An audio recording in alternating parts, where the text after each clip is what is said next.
Hi, everyone, and welcome to the second installment of Dr. Rausch's Story Time.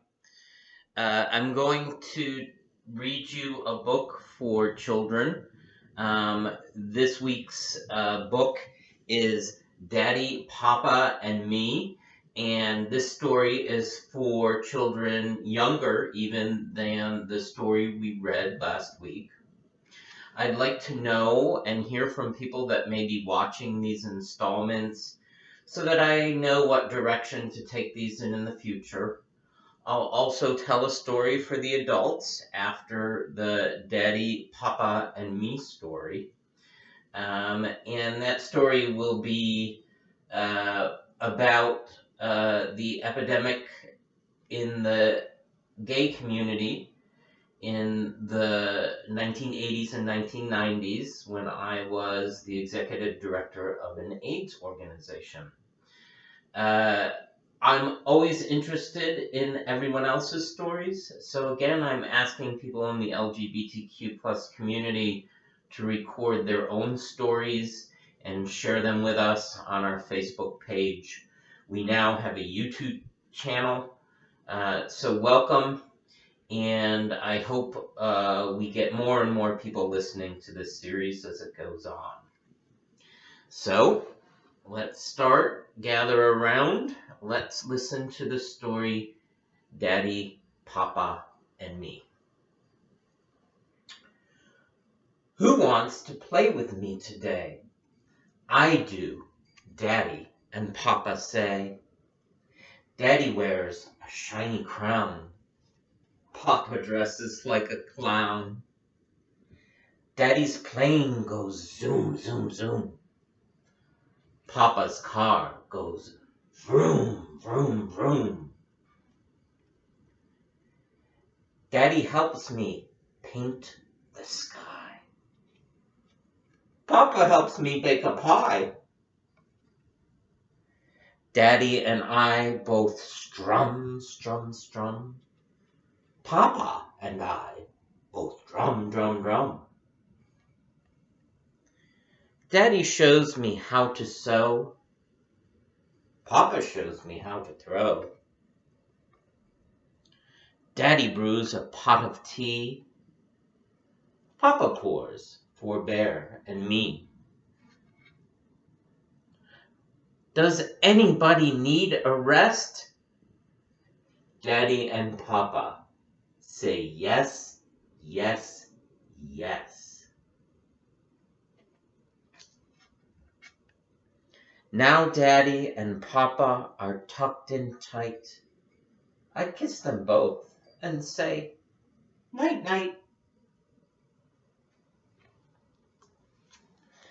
So, as you know, books for LGBTQ youth and the community are relatively new on the scene. And if you watch the first in the series, you hear about the groundbreaking book that was written by the same author that was read last week. So check our Facebook page going forward, our YouTube channel on this series.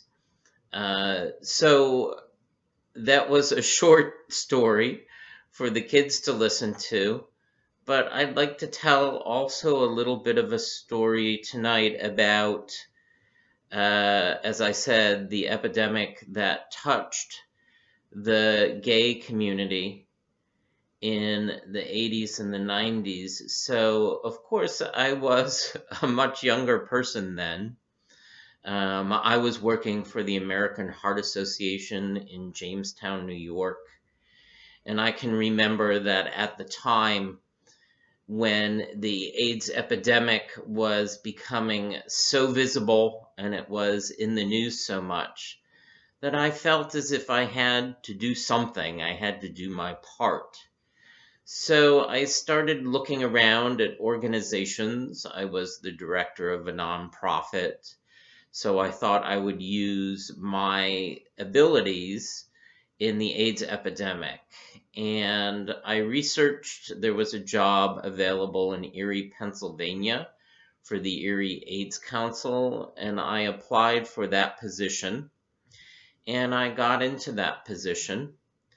But there was not a lot of coordination in Erie, Pennsylvania at that time.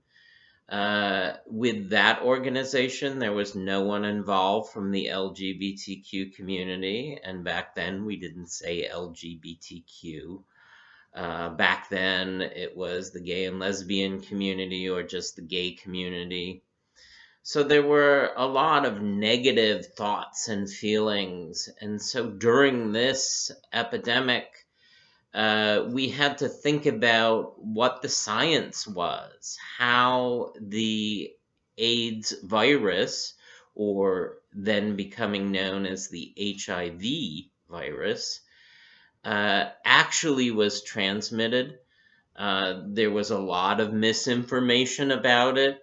So, as I'm telling this story, this might sound a little familiar to other things that are going on.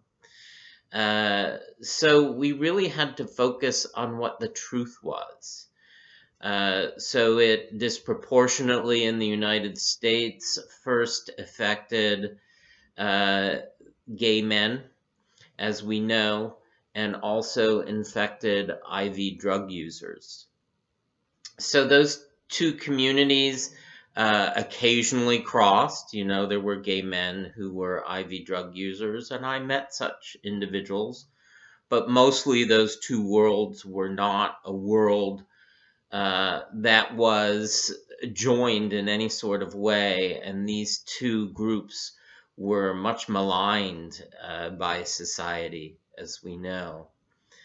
So, an interesting story about that time has to do with in Allentown, Pennsylvania, when I moved to the AIDS organization there, and how I get there is another story.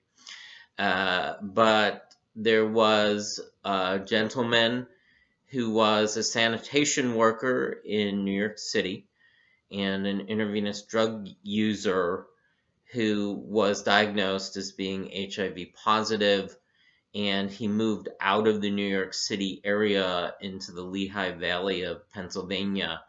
That area is kind of a bedroom community of New York City because you can get on a bus early in the morning and be into New York City.